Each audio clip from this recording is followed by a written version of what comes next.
This is Des Cadena, and you're listening to The Vinyl Guide. This episode of The Vinyl Guide is sponsored in part by Groove Washer. Clean and protect your records with the best and safest cleaning fluid around, the Groove Washer. Ask your record shop for the Groove Washer or head over to groovewasher.com and get 10% off with discount code VinylGuide10. Protect your vinyl investment with Groove Washer cleaning fluid and supplies from groovewasher.com. And now, on with the show.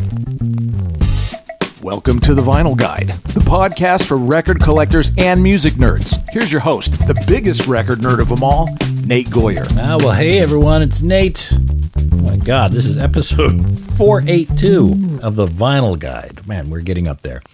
The podcast for record collectors and music nerds. I hope everyone's doing well. I'm especially thinking of our family and friends out there in Southern California. Man, what a rough week. We've been watching those scenes on TV, not too dissimilar from some of the wildfires in Sydney we had a few years ago. And you guys were great with your outpourings of thoughts and kind messages then. So I hope you and your family and friends are doing all right. And I hope the situation has been kind to you. You guys are in our thoughts. And look, I'm going to get right into it with a legend from the Southern California area. Today we feature an in-depth interview with Mr. Des Cadena, former singer and guitarist of Black Flag, former guitarist of the Misfits, and many more projects. And Des is going to share his journey from growing up in a jazz-influenced household. His father was in the record business. To then becoming a key and beloved member of punk rock history, from singer and guitarist to Black Flag to the Misfits and beyond. Today we discuss Des's discovery of punk rock, joining Black Flag, the records and recordings he made with the band, the rare vinyl records of the Des Cadena era, and lots more. And today's episode is jam-packed. I think you guys will enjoy it. But keep in mind, this is just a taste of what you'll hear when Des Cadena gives tours of the Punk Rock Museum, January 31, February 1 and 2. If you're in or can make it to Las Vegas that weekend, check out Des and walk through the Punk Rock Museum with him. Hear him talk about the artifacts, the memories, all the good stuff that's in the Punk Rock Museum. Tickets and details are at thepunkrockmuseum.com. And keep this in mind, if you like this episode, and we certainly hope you do, we've got hundreds of others you may like as well. They're all available anytime, including discussions with Henry Rollins and Keith Morris, also of Black Flag, Billy Stevenson of Descendants, All and Black Flag, Australian legend James Baker of The Victims, The Scientists, The Beasts of Bourbon. We had Jeff and Stephen McDonald of Red Cross on. Hundreds and hundreds of episodes available anytime. Just select the follow button in your podcast app, Apple Podcasts or Spotify. They all have follow buttons. And then you can scroll and get the full list of interviews and episodes there. If you want the commercial-free and high-resolution experience, you can join our Patreon page, patreon.com/vinylguide. That's where you can help support this podcast, and we are forever grateful for all who do. That's patreon.com/vinylguide, and thanks in advance for your support.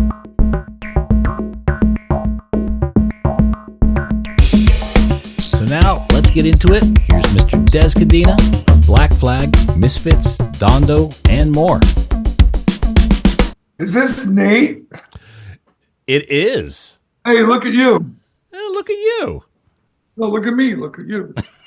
How you doing? I'm sick of looking at me. I'm going to look at you for a little bit. So this is Vinyl Guide? That is correct. Uh-huh. Absolutely. Now, Des, are you a bit of a record nerd? I am. What do you want to know? Let's talk about the Saints. The Saints. Oh, I could talk about them quite a bit. In fact, I hear they may be heading your way at some point. Sounds like some U.S. dates are coming up. If they haven't already. But who's still alive in the band? Ed Cooper and Ivor Hay. What about the singer? Chris Bailey. No, he's gone. He passed away 2 years ago, yeah. Yeah, I heard that. I was a little bit sorrowful about that. Yeah. You seem to be versed in Australian music. How did you get to learn about the Saints and the like? Well, I learned about the Saints and Radio Birdman, those two main ones.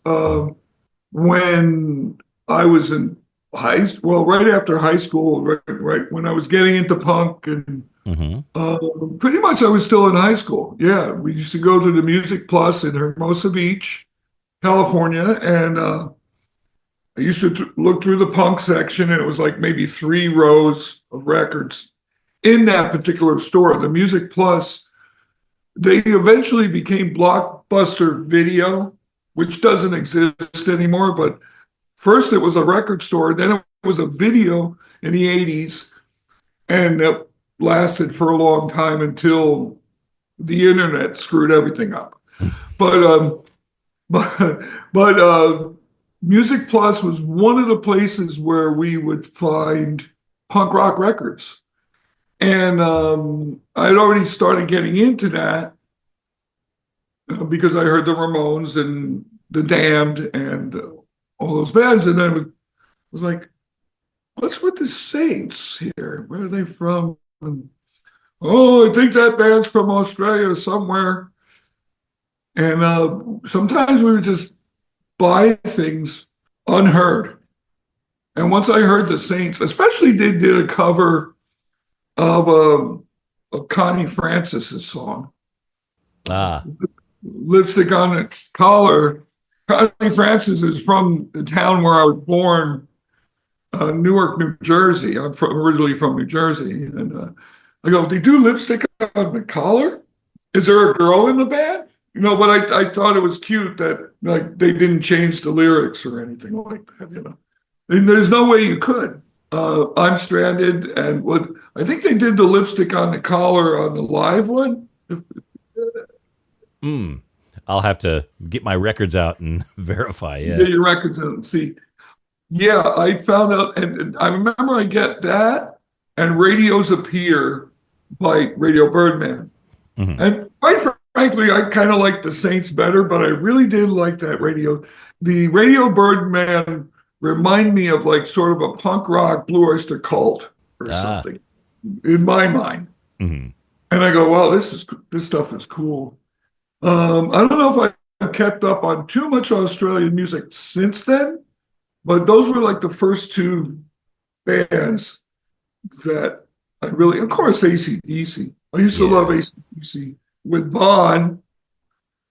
And I did like stuff afterwards but see, the stuff afterwards it's like bands like that, hard rock or heavy metal bands. I usually like their records before they were popular in the United States. So for instance, I know all the early Scorpion stuff. I know the early Judas Priest stuff, the early stuff before they were popular here. And to me, it was just, they were either raw or something, or weren't so produced or something. Like, I used to have that one ACD, and I love AC/DC. They always were, they never really changed that much. But I used to have that one live record with Bon Scott and go, well, that's all I need. Even though I like, if I'm at somebody's house, I'll say, play High Voltage, or play, if they don't have that record that I like to play, because I want to hear AC/DC. But a lot of AC/DC fans that I know, it seems like they only know from Back in Black on. And that's a shame. It's kind of like Pink Floyd. Pink Floyd's the same thing. You play them Pipers at the Gates of Dawn, their first Pink Floyd album with Syd Barrett. And they're like, what? That's not Pink Floyd.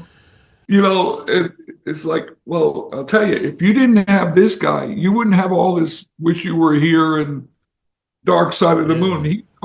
That guy taught them how to be a band. They didn't know. I mean, those guys used to just play to psychedelic light shows, jam. Yeah. They didn't know how to write songs. At least Sid taught them how to write a song or put something together in a piece of music. So it sounds like, from a very early stage, and from what I understand, your father was in the record business. Yes, he was. His name is Ozzie, Ozzie Cadena, and he produced records for Prestige and Savoy Records and Fantasy, Mm-hmm. those record company. And it's part of the reason why I moved to California. I'm originally from New Jersey, and he fell in love with California. Maybe it was because when he was in the Marines, but there was a club in Hermosa Beach called the Lighthouse Cafe, still there, but it's not all jazz and blues and gospel and jazz and stuff. It's like a little bit more. You got to pay the rent, so they have reggae and they have rock cover bands, but they have like one night a week. Did he have any involvement in the Lighthouse? Because there's a lot of very popular jazz recordings from the Lighthouse. He didn't officially work for the Lighthouse, but he was pretty much like a consultant. Mm-hmm. Like people would go to him, how do you get a hold of Harvest Silver? He goes, well, okay. Get his little book out and call Horace up. The Lighthouse needs you. Here's the manager. You talk to him. Make sure you get paid. Click. And that he was like that. He was one of those guys. Right. So music in your household was pretty strong currency for you guys. Yeah. Yeah, and then when I was growing up in Jersey, in Newark, he had a record store too. Mm. So we grew up with music. He had a record store, and he was producing all jazz stuff in the 50s, after I was born in the 60s, into the 70s, and then after the beginning of the 70s, he didn't work too much. Maybe it was the technology. I mean, my dad could, in the studio, he could mic up a full orchestra with 2 mics. Mm. Or if it was a big band, 2 mics. I mean, in those days, it's all you had. Do you know if he did any work with Rudy Van Gelder? Oh, he was very close friends with Rudy Van. I've been to the Van Gelder studios myself. Wow. And the Van Gelder in Inglewood Cliffs, New Jersey, and it was the place was designed by one of the students of Frank Lloyd Wright, and the ceilings were like 25, 30 feet high, big wooden beams. So a lot of those recordings, Van Gelder recordings, if you have any jazz that are recorded there, the sound of the place was so live. And so, but for that, he would record jazz, and then he would record people like Lightnin Hopkins, mm-hmm. or Brownie McGee and Sonny Terry, just like small blues. People wanted to record some of these blues guys before they passed away because they were already old. My dad produced a lot of stuff by people like that. What sort of contributions do you think your father's career and his background had on you and your career choices, your musicianship? Well, because I was around all that music growing up, I knew from the start that I wanted to play. First thing he got me was a drum kit, like not like a little toy drum kit, but a real Ludwig, but it was miniature. He got me this drum kit, and my mom was like, and where was it? In the kitchen. My mom was like, you really think this is a good idea? But I wouldn't bother, when nobody was there, I would like tap on it. I would play the stereo and try to play along to anything. And we had all kinds of music. I mean, we had the Monkees, and I'm trying to, learn how to play the drums to Hal Blaine's drums on the Monkees, or something. And then I decided at some point that I wanted to play string instruments like a guitar. Well, he got me a guitar. No, first I was watching this show. It was very popular in America called, you've probably seen it, Hee Haw. Oh, yeah. Yeah. Okay. Roy Clark and Buck Owens. And then they would have all these country. And, we didn't listen to a lot of country music, but everybody on that show could play violin. Roy Clark could play the fiddle. He could play the mandolin. He could play the bass. He'd play some episodes. He would play 5 different instruments. And I go, I want to do that. And my dad goes, so, I don't know about the drums, but what do you want to do? I think I want to play the bass and the banjo. And he goes, time out. So the next day he comes and he finds this harmony acoustic guitar. And he goes, learn this, and then you'll be able to play any of those other things. Mm-hmm.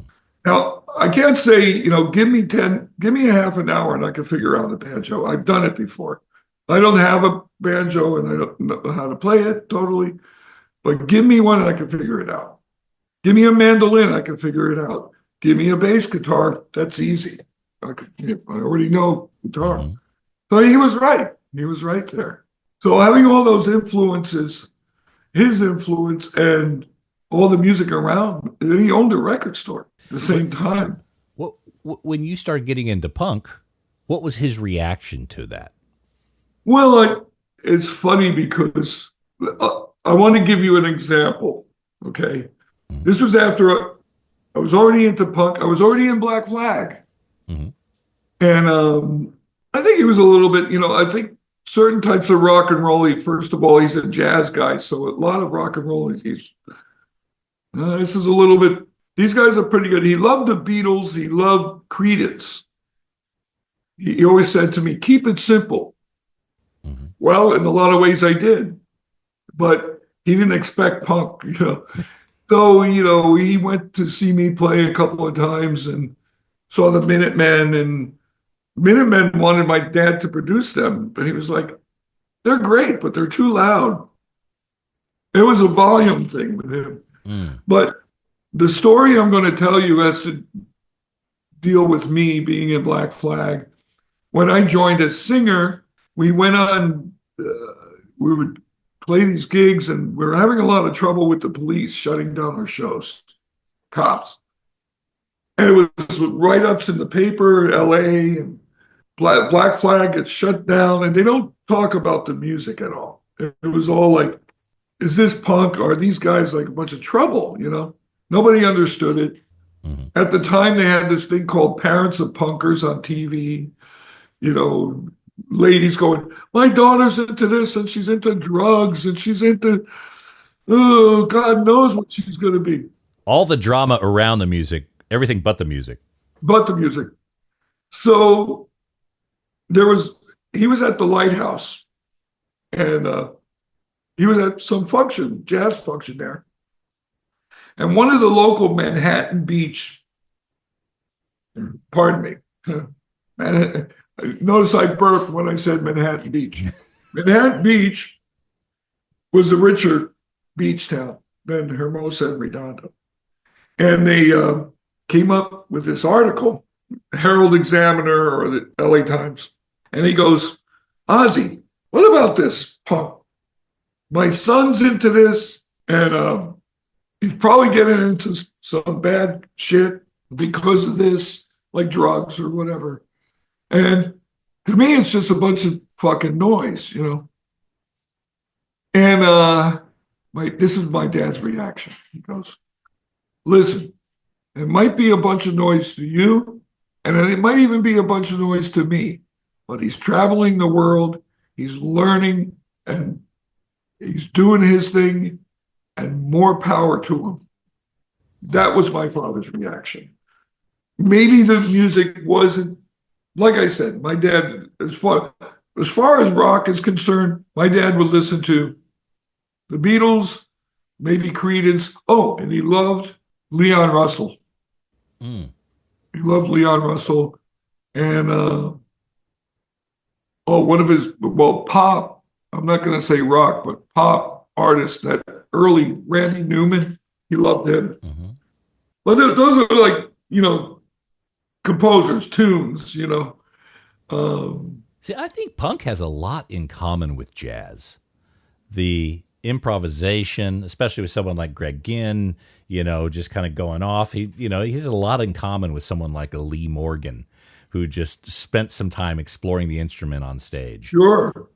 Yeah, and there are parallels to both. And even like people in Harlem back in the 30s having rent parties. And who's playing your rent party?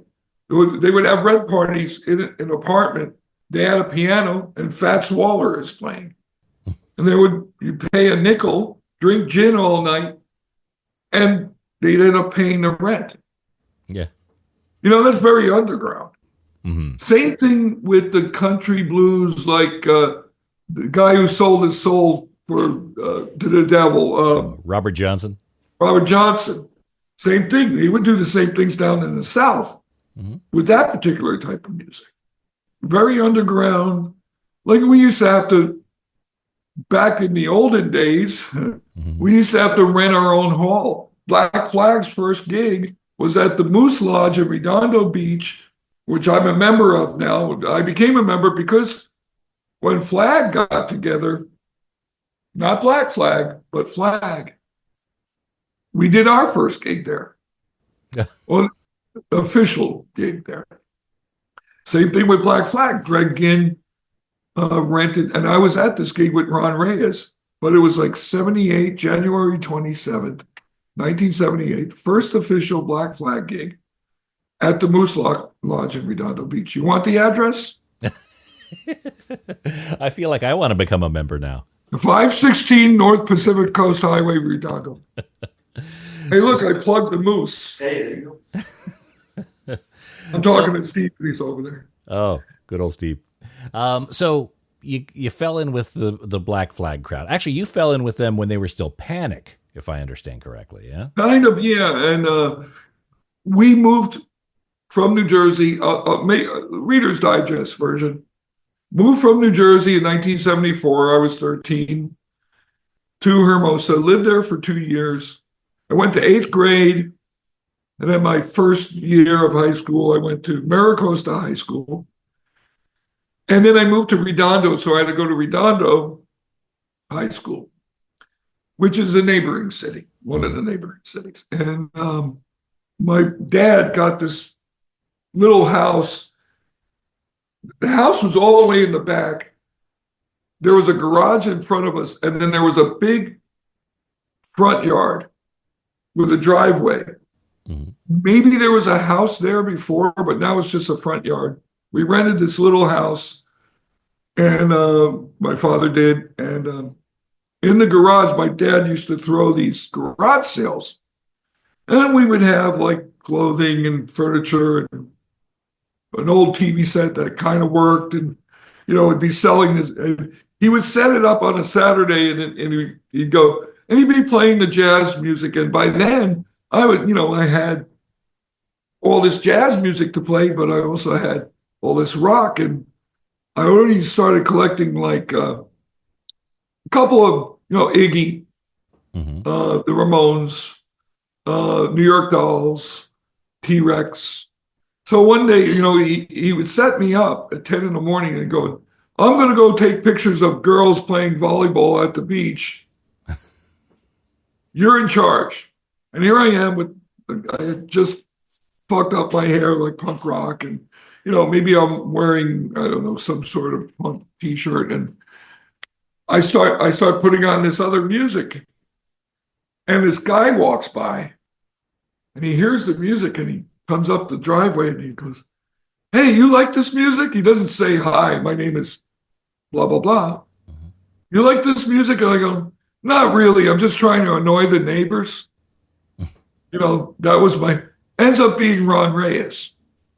Mm-hmm. He was a neighbor, lived 2 houses down. So I met Ron that way. And he goes, well, tomorrow's Sunday. This band Panic is practicing at the church, the old church, Baptist church in Hermosa.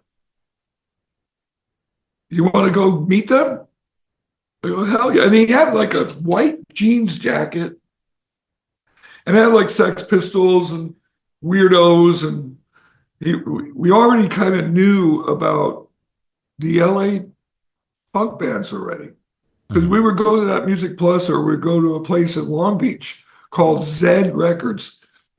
And we would take the bus for an hour to buy one single. I only got enough for this much beer and this much, and one record. So we'd buy punk records, and we were buying all the LA bands. The Alley Cats, X, the Germs, you name it, all the early, before 1980. Right. LA bands. And so we go down there, and we walk down there. It's about a mile. And we're walking down Pier Avenue, and here comes this guy, still hair kind of long, and he looks kind of funky, kind of stocky a little bit, has a beer in a bag right in front of the police station. And we were walking right by him, and we're all looking all punk. Ron recognized him. Hey, Gary. Real name is Gary McDaniels.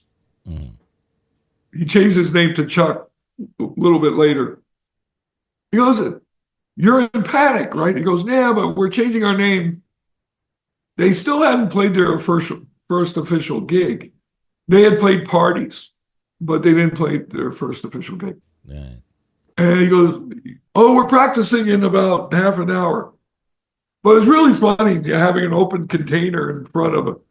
Police. Because that time, even though Hermosa Beach was a big party town for people, the laws of walking around with an open beer in public, and especially right in front of the cop station, is like, well, that's daring. That's pretty. So he goes, "Yeah, go down there." And so we get to meet all of them that day. And that's how I met Black Flag. And that must have been the summer of, or fall of 77. Yeah. They didn't have, well, they weren't Black Flag. They didn't have the Nervous Breakdown single. Do you know if they had recorded that? Or? They had recorded that because it's not really Robo on that. It's a guy named Brian Migdal, but they were so mad at him when they released that, they just put Robo's name on it. Something about somebody going in somebody's yard and stealing a bunch of pot plants. I don't know. Okay. But, it was recorded. I think they were just getting the money to release it. Because I remember Keith going to the Music Plus and going to all the record stores, people driving with stacks of them up in Hollywood and Long Beach and all these record stores going, "How many of my band single do you want?" Like people have done that for years, especially independent bands. It's like, what do? We don't have a distributor. We're the distributors. You know what I mean? In the early days, were you and Ron kind of roped in to help the band with flyering or even putting the records together, the DIY stuff? No, we weren't roped in until we got in the band. And then we were roped into going down to Huntington Beach and pasting these things on with wallpaper paste on by the Huntington Beach Pier. I remember me and Robo got arrested, and I guess they called it vandalism. You know what we did? You'll love this one. Tell me. We didn't get arrested for this. We drove to when we realized that when I was in the band, I was a singer, realized that a lot of people,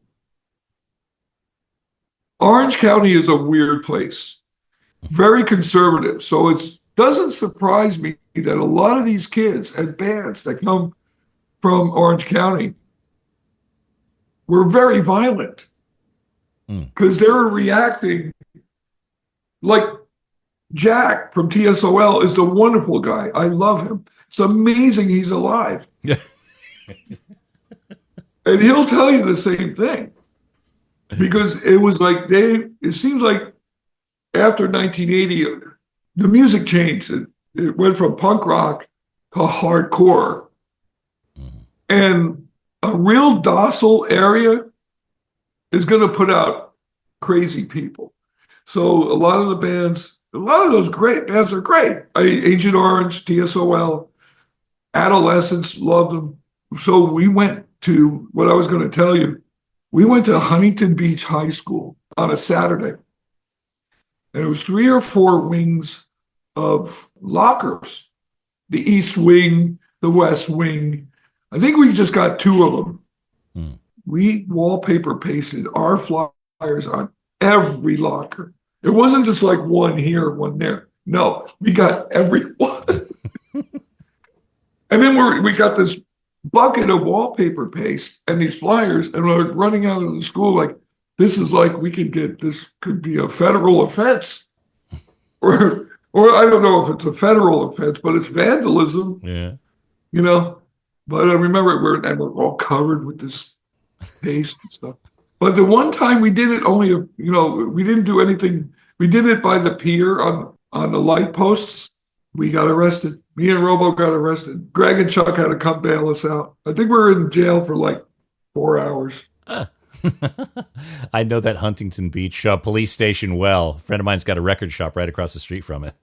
Oh, yeah, I was there. And it was funny. And they were like, here's your bucket.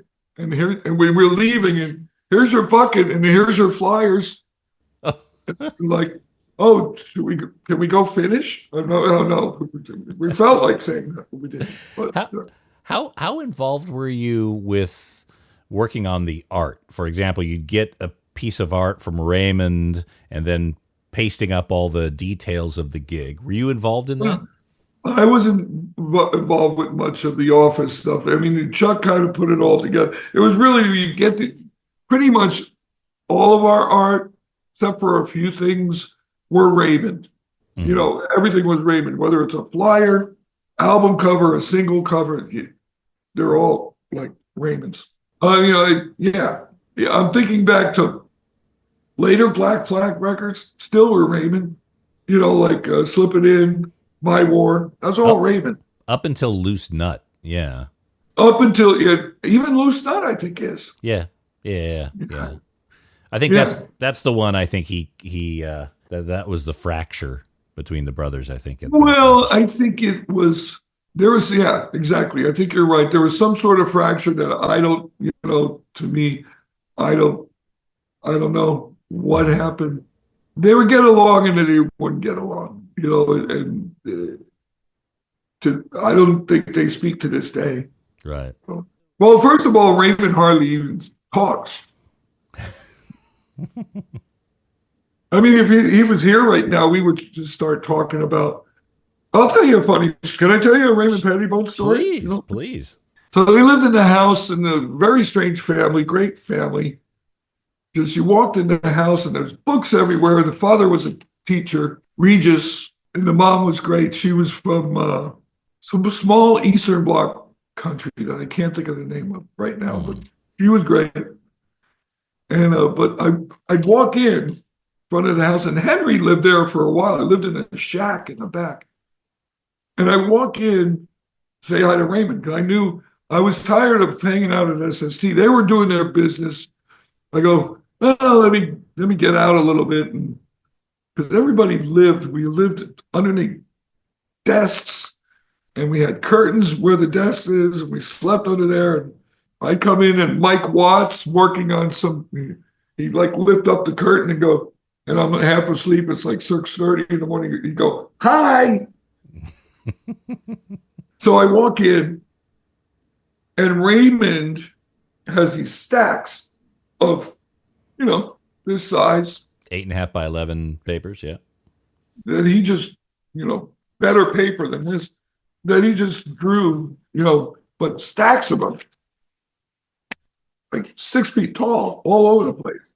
The one next to him is like 4 foot tall, and he's still drawing. And he's thinking, he's watching TV at the same time, and he's got jazz on. He's sitting there, he finishes one, and he goes, Des, you like baseball, don't you? And I go, yeah.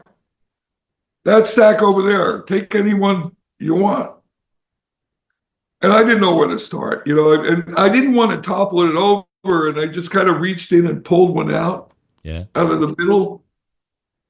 And the one I pulled out, I'll describe it to you. I don't know if it exists anymore. I wish I still had it.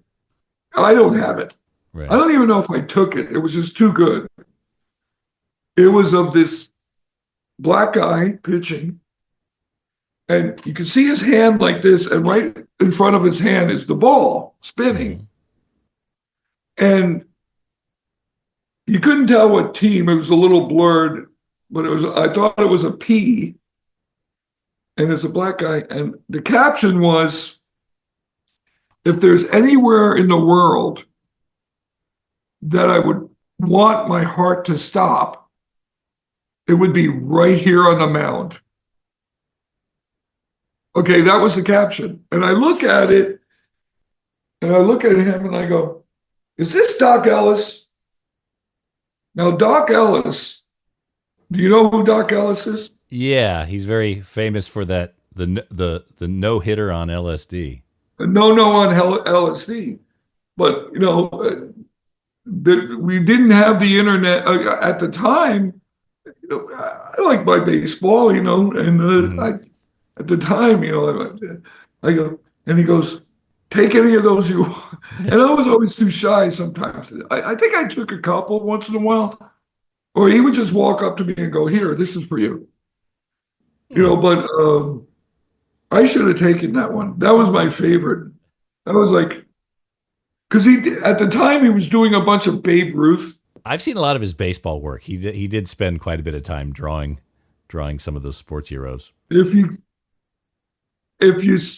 see the Doc Ellis one, let me know. Right.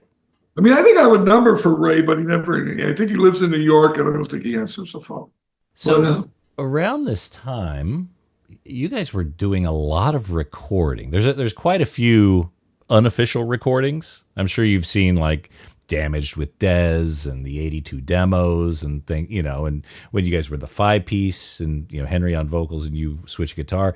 There seems to have been like a lot of demos and recordings leading up to Damaged.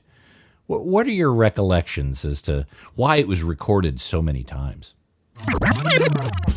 Hey there, audiophiles. If you're seeking stylish furniture to showcase your stereo and record collection, well, look no further than SidetrackedWorkshop.com. Sidetracked Workshop designs extraordinarily elegant record cabinets and consoles that add sophistication and panache to your music hobby. Handcrafted in the good old USA in the vinyl-loving city of Portland, Oregon, Sidetracked Workshop's designs are a music lover's dream. Made with real walnut veneered wood and brass accents, these gorgeous designs add class and taste to the record room and ship fully assembled and ready to enjoy. Just check out the designs for yourself at SidetrackedWorkshop.com. Look, you spend thousands of dollars on records.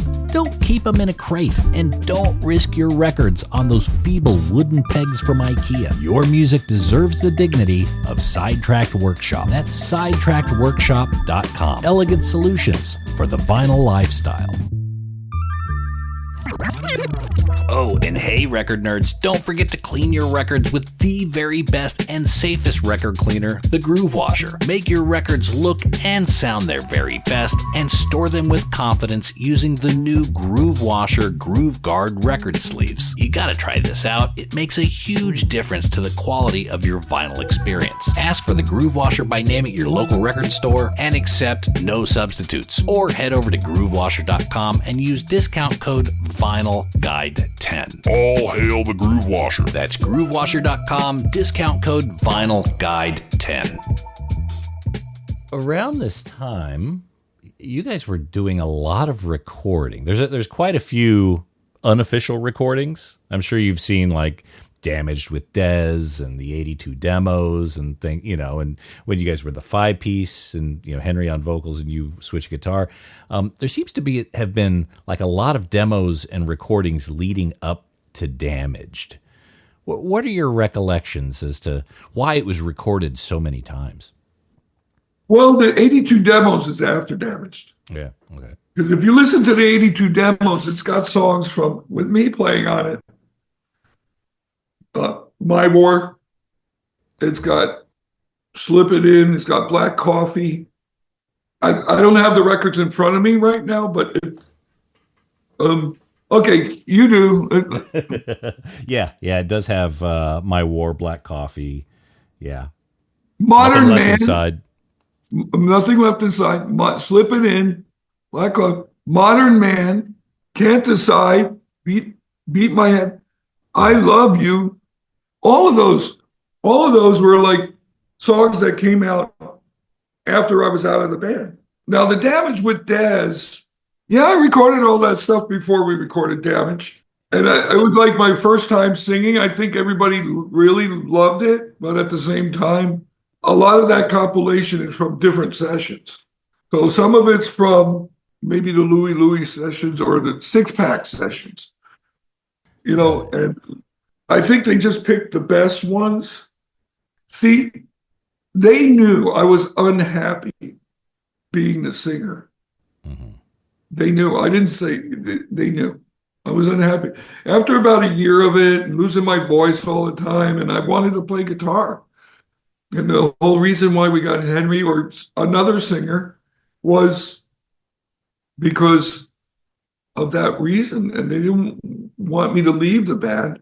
They knew they would go, what about, there was one time we tried Chuck on vocals at practice and I played bass.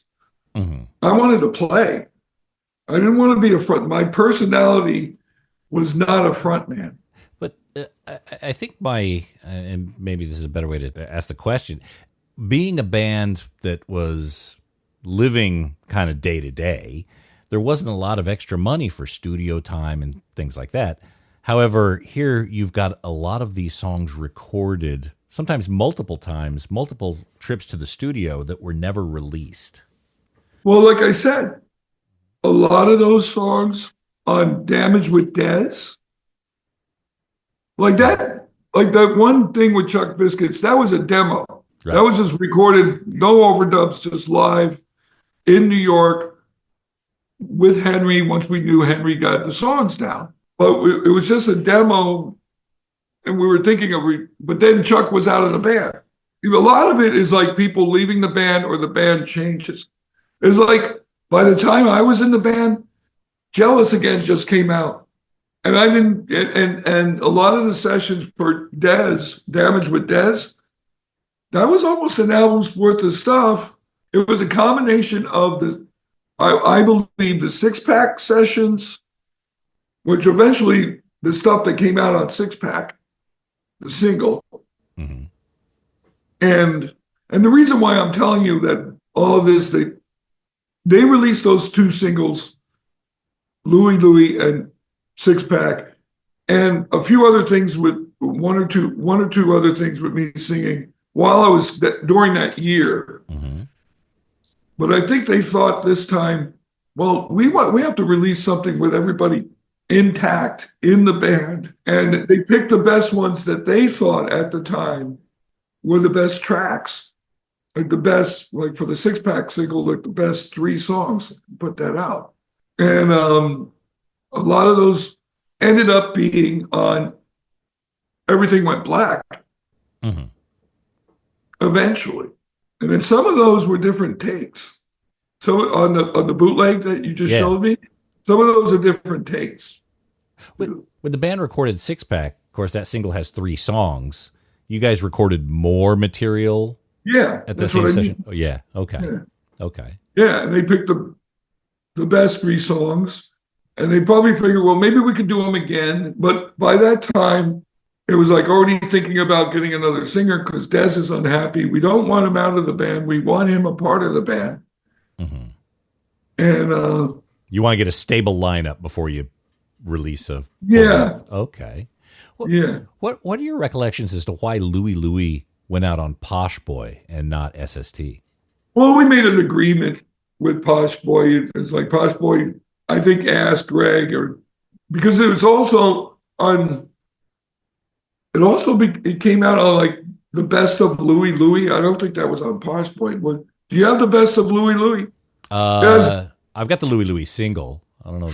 No. The best of Louie Louie is like different people doing versions of the Kingsmen version of Louie Louie. Got it. Okay. And then Black Flag's version of my version of Louie Louie is on there. So, which is cool. But like, I think it was just some sort of agreement with Posh Boy. Like, you got something. I want a Black Flag thing on my compilation. Oh yeah, Robbie here.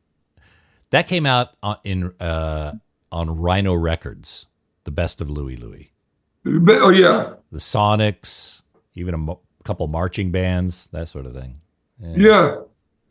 And me. Yeah.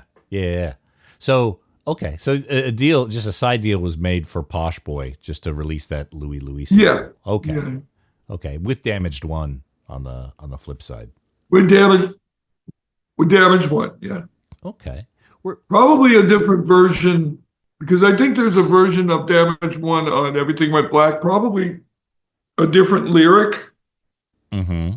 Probably the same music, but when I went in to do the lyric, they probably said, well, we like them both. Use this one for the single and Right. use this. Because I used to improv. I used to sometimes I was pretend like I was speaking in tongues on that song. There's I don't know if there's any, other than damaged, I don't know if there's any English word in there. You tell me. Play it backwards. I'll listen. I'll see if I can discern anything. Were you involved at all with the Thirsty and Miserable single, the one with Licorice Pizza? Well, other than writing the song and playing on it, and that wasn't that live? If I remember. Yeah. I think it was recorded live in San Francisco. Correct. At maybe the On Broadway or the Mabuhay or something. With the same building, two different clubs. Target, San Francisco. At Target. Okay, Target Video.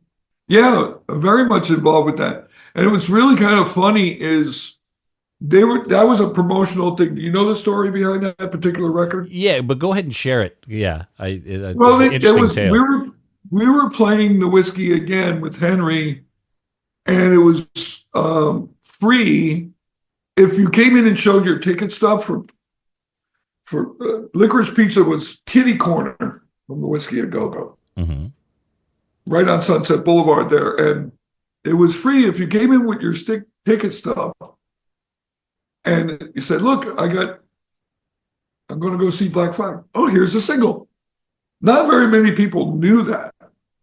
We were telling people, but not very many people knew that. We announced it on the radio and stuff like that, but they were going to dump. They might have even dumped a bunch of them. I remember somebody saying, one of our guys that worked with us, we knew that promotional stuff like that, or sometimes they threw things away because somebody went back there to get the rest of them. Yeah. Oh, no, they're gone. And the other guy went around back into the dumpster and goes, wait a minute. Here they are. And there might have been only say 300 printed, 400 printed. I think something. I think the total is 700. Okay, maybe so. And because they were probably figured, because the Whiskey, we do 2 shows a night, so the Whiskey hosts, they cram 500 people in there. So it was 700 makes sense, Yeah. But nobody collected on that. Well, not people did, but not everybody did. There was a big box, couple of boxes. So we ended up grabbing them, and who knows where they went from there. But apparently they went to a lot of the different Licorice Pizzas at the time. We've had some people on the show. Christian Jacobs of the Aquabats has a very vivid memory of riding his huffy bike over to Licorice Pizza, getting a handful of those records and chucking them off a freeway overpass. So apparently that was. I'm sure he wasn't the only one doing that. That's pretty punk, yeah. But I mean, I might have one in my collection back in New Jersey.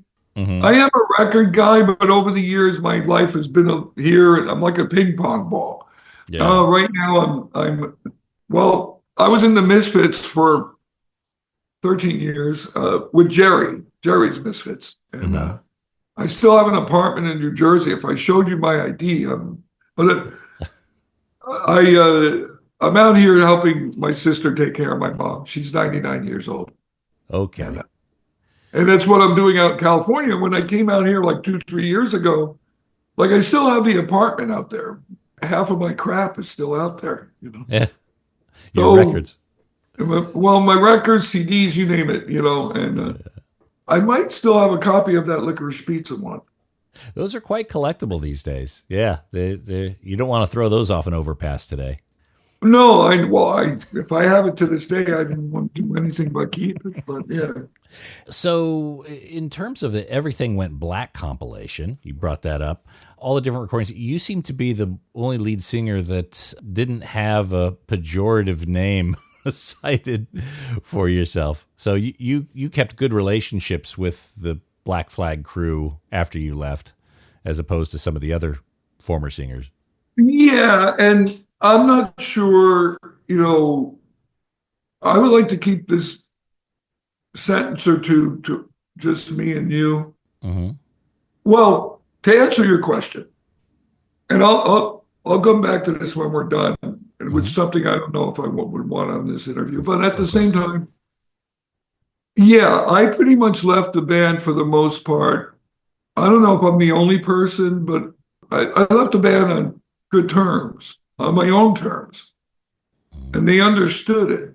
After playing guitar and stuff for a year and a half, I think they realized that I realized I came up to them and I go, guys, I want to start my own band.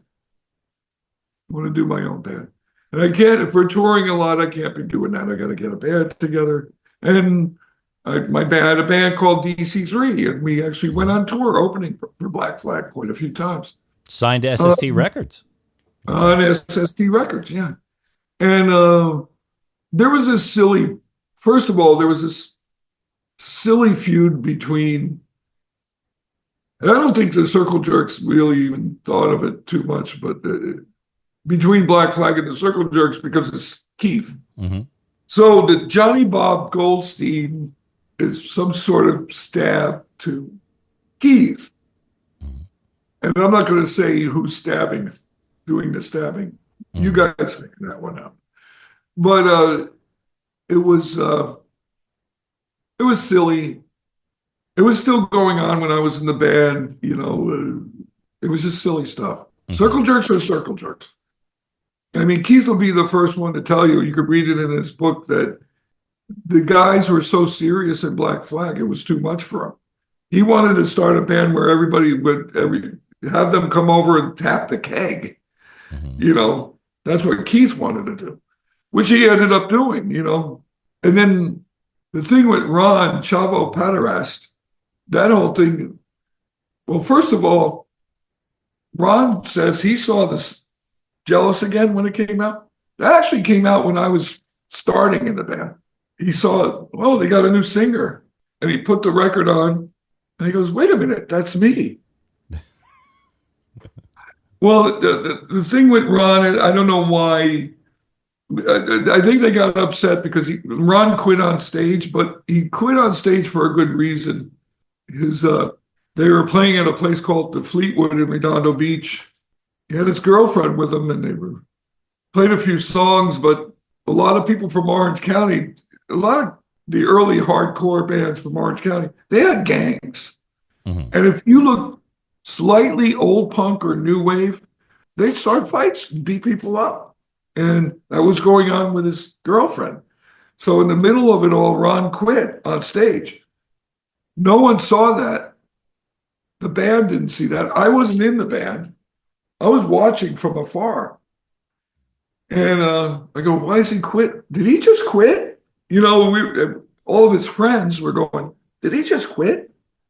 Mm-hmm. So that to them in the band, and he didn't say anything. He grabbed his girlfriend, who was from Vancouver, and left. He goes, I quit. He left. And they were like, they thought it was like some sort of rock star stuff or something. I don't know what they thought. But I'll tell you, that was one of the funniest Black Flag shows I've ever seen, because after that, because they decided, they always had this credo of like, they wanted to do, they did Louie Louie when Keith was in the band, but they always wanted to do a 55-minute Louie Louie like Iggy. So that was their opportunity. And they did. But what they did was start pulling people that they knew up on stage. So there was like 30 people up on stage, mm-hmm. grabbing a mic, grabbing a drum mic, and they're playing Louie Louie, and it's going on for like 35, 40 minutes. And I go, well, that's chaos. Yeah. I remember I watched it all from like, the place used to have a second story room in the back where they used to have like spotlights. Mm-hmm. Well, there were no spotlights there. We were just, me and a friend snuck up there to watch all the chaos go on, just check everything out. And we saw all this happen from up there, and then all of a sudden Ron quits, and we're like, he quit? I quit. Boom, throws the mic down, leaves. Then all of a sudden they start Louie Louie and everybody got on stage. It was actually really, that part was really good. The Ron quitting was not, I'm good friends with Ron. Mm-hmm. I learned more about the situation years later. I just didn't know. I didn't know what had happened there. Everybody was like a big question mark, you know. And you didn't realize that was that you were about to fill that position. Well, I had no idea either. It was like 4 months later. When you guys decided that you wanted to shift away from vocals and, you know, go to guitar or whatever, you still wanted to be in the band, but you needed a new lead singer. Was there anyone else considered other than Henry for that role at the time? Well, there's a couple of people. I'm trying to think of his last name. There's a guy from New Orleans called, well, he was in a band called the Sluts. Mm-hmm. Skinny, wiry guy. He was really energetic, really cool. Black Flag used to play with his band all the time down in New Orleans. He was a little bit, he actually did a rehearsal with us. I think we were, I used to call him Dave Slut. Okay. His name's, I don't know his last name. I don't remember his last name. D Slut? Are we talking D Slut? No, look up a band called the Sluts. Yeah, I'm looking. Well, there's a bunch of bands called Sluts From New Orleans. Yeah. New Orleans. Okay, so there were a few people that were up for that role. Well, I can't think of anybody else. I know he was one of them. I knew Henry used to write to Chuck all the time. Right. So we knew about Henry's band, SOA, and we knew about Minor Threat, Ian. But Ian was just Ian. He had his thing going, Discord, and for some reason, and SOA opened for us. So those guys said, well, what do you think of Henry? And I go, oh, you know, it's good. I just want to play guitar. Mm-hmm. I heard Keith even came back for a couple of shows around then to fill in after Ron quit. What had happened, but what had happened, I don't think it was a couple of shows. I think it was one show. Mm-hmm. What had happened was they wanted Brendan Mullen. If you know who Brendan Mullen was, he was the guy who ran a club called The Mask. And I went to the show, and I could swear it was in Culver City, but people might be in Hollywood somewhere. But Brendan was going to sing in Black Flag, but he got too drunk. Oh. He was too nervous. And he became pretty good friends with the band. And he got a little bit nervous. And the bottle of Jack was 3/4 empty. And he had it. And it was like, and then he tried to sing one song and he like chicken. And Keith was there. And people pushed him up on stage. I remember this distinctly. Other people do not remember this. You ask Chuck, he doesn't remember it. I asked Keith, do you remember? No, I don't remember. But I do, because I remember it. And then Keith actually ended. But the same time, Keith had the circle jerks. And I don't think the guys were really into it. It was like the crowd pushed them up there. Right. Okay. Yeah. Both of them were. It was like, who's going to sing? Brandon's out of it. Yeah, and I don't think it was another planned show with Keith. There might have been that I don't even know about. Okay. But that's the one I remember. Now I see with Flag, you guys are doing punk rock bowling this year. Yeah. You think we're going to see any other gigs around that? Not really sure. I mean, this is like kind of like something we're doing. We're doing it. Well, we haven't done it in quite a few years. I can't remember the last year we did it. 16, 17, we did Flag. But first of all, a lot of the guys are really busy with their own bands, number one. Number two, as far as doing more shows like a tour, I don't think we're going to be touring. We might do one-offs. Maybe we'll do like an LA show. Some of us, not all of us, but some of us, not me either, but some of us are sort of retired from touring. So if we do some one-offs here and there, we might be doing more. We haven't played in LA much. I mean, I think you were hoping to me to say, "Oh yeah, we're coming to Australia." Yeah, that would be my dream. I'm actually thinking, like, shit, how do I get on a plane over there to Punk Rock Bowling to see that slot? I'd love to see that. Well, the thing is, I don't think we're on the bill, but they haven't figured out which day yet. Right. So there may be They got the Punk Rock Museum bugging me about that because they want me to do tours around. While I'm there, I might as well do a tour or two. I'm actually going to be there at the end of the month at the Punk Rock Museum. Yeah, Jan 31 through Feb 2. Yeah. And you've done that Punk Rock Museum tour before. Out of that museum, what are some of the things in the museum that are most, important to you, the most personal to you? Well, Johnny Thunder's guitar. Mm-hmm. There's a great picture, personal to me. There's a great picture that Spot took of Pollywog Park. Mm. If anybody knows, that was an infamous Black Flag show in suburban Manhattan Beach, and it was really an iconic show. I was there with Ron, but the great picture is it's taken from the back, and you can see Keith singing like this from this angle. And there's two idiots on the ground fighting over beer or something, wrestling over beer. And the one idiot is Ron, and the other idiot is me. So there's a great picture, there's like a history of like, there's the first three singers of Black Flag in one picture. One shot. In one shot.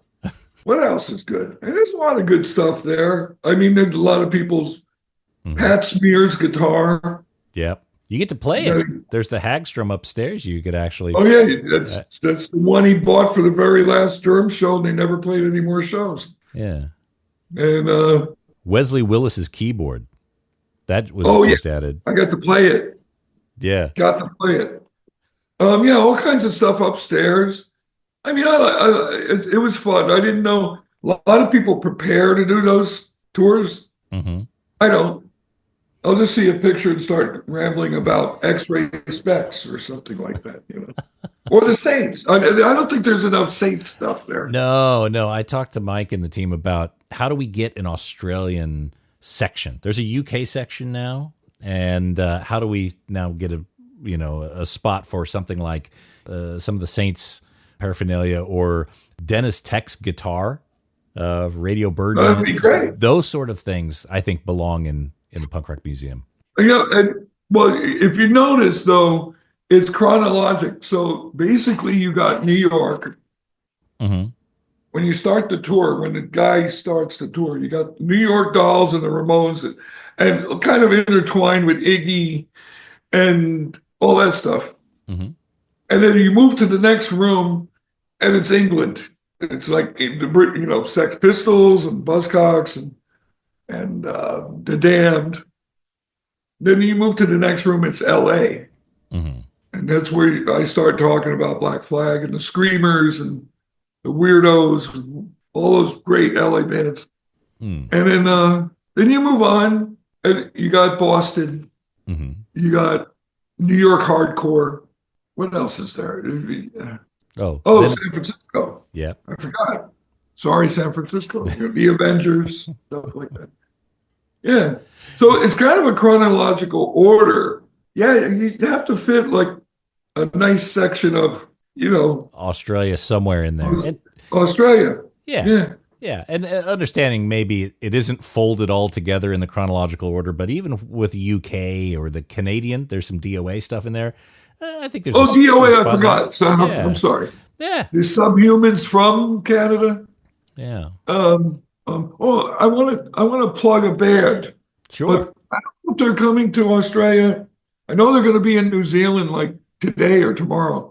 The Schizophonics. Ooh! You are talking my language. They're going to be in New Zealand. Hey, look up their tour right now. Nate, I'm telling you what to do. Nate. Okay, so first off, I already have my tickets for Sydney. They're here, I think, on the 26th of January. Oh.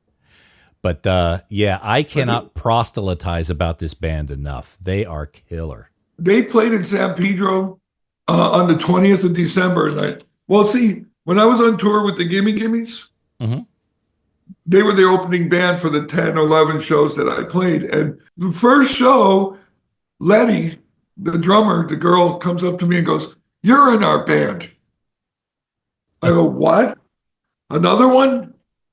And I ended up doing like Iggy Search and Destroy with them every night. But when they played in December, they came out here to play with my band, Dondo. We did 3. We did, what did we do? Search and Destroy. We did Grand Funk Railroad, Are You Ready? And we did MC5, Looking at You. Mm-hmm. I said to her, "What is this, a tribute to Michigan?" Because all those bands are from Michigan. You know? Yeah. But so you already have, they're playing. Yeah. I saw them in LA at the L7 festival they had downtown. I forgot what they called it, but Schizophonics were opening. And that guy was running around so active that he kept knocking the cable out of his microphone. And I was up front, so I kept plugging back in his microphone. I was his pseudo roadie for the evening. And they are phenomenal. When was that show? This past year, right? Yeah, about a month ago at the Belasco. Uh-huh. Yeah. And they opened up, but they were incredible. I will never miss that band again. They are. And whenever I go up there and play with them, they call themselves the Dezophonics. So I have to plug them. I'm going to plug a couple of bands. My band, Dondo. We don't have anything released, but I think if you look up Dondo featuring Ozzie Cadena, stuff will come up on whatever people. I'll put some links. Yeah. Okay. And this is my friend's band, Third Rate. I actually produced. This is Steve's band, Third Rate. Yep. And Handsome Steve. I actually produced their record, and this past year. Okay, so you got Dondo, you got the Punk Rock Museum coming up, you got Flag coming up, you got Third Rate, which you just produced, you've got the Schizophonics, which you love. Yeah, put me to work on there. They just got the new bass player. Well, you saw them play with Sarah. Yeah, they were a 3-piece. They were a 3-piece when I saw them, yeah. Why, were they a 4-piece before? I never knew that. I thought they were a 2-piece. Well, no, they used to have a guy bass player that I didn't know them at that time. Okay. And they got Sarah on bass. And she fits right in. She plays great, and she's awesome. Well, I don't know. What else could I say? I think that's about it. Oh, Fired. Fired's a band from Hermosa Beach. My friend Alicia Truman. Fired. I recommend it. Okay. They're a good punk rock band. Really good punk rock. I'll find them and I'll put their link in the page. Hopefully, maybe they've got a Bandcamp. People can give them a listen as well. All right, Des, thank you so much for giving us some time and some extra knowledge here. Again, I'm going to put a bunch of links in this episode page, but don't forget that Des is at the Punk Rock Museum January 31st, February 1st and 2nd, giving guided tours. Lots of knowledge, lots of stories there. So if you're anywhere near Las Vegas, make sure to book some time there, thepunkrockmuseum.com. Of course, I'll put links to all sorts of different bands that he's involved in here. Des, thanks again for coming on the Vinyl Guide, mate. And I hope to have you back. You're welcome. I hope to have you back because I got a feeling we only got about 10% of the stories you've got. Maybe 5. Probably. But thanks for having me. All right, man. Anyway. Take care. Thanks, guys. Thank you, Nate. Cheers. Bye.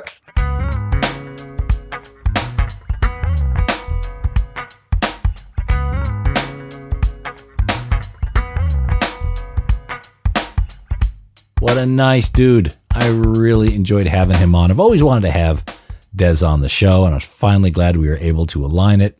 Don't forget, Des will be at the Punk Rock Museum January 31, Feb 1 and 2. You can get tickets and reserve your space at thepunkrockmuseum.com. And quite frankly, I can't think of a more qualified person to be able to lead a guided tour at the Punk Rock Museum. That space is so full of music history, fantastic and quite funny pictures and artifacts, and having someone like Des lead you through it would be an incredible experience. So details and pictures are at thepunkrockmuseum.com. And that's it for this episode of The Vinyl Guide. Thank you so much for tuning in. Thanks to everyone who's leaving positive reviews on Apple Podcasts and Spotify. That's a huge help. Giving us 5 stars, saying something nice. Absolutely incredible. And thanks to everyone who's sharing these episodes online. That's a huge help as well. It's certainly appreciated. And we'll be back shortly with a brand new episode. So until we talk next time, get out there and buy some records, people. Cheers.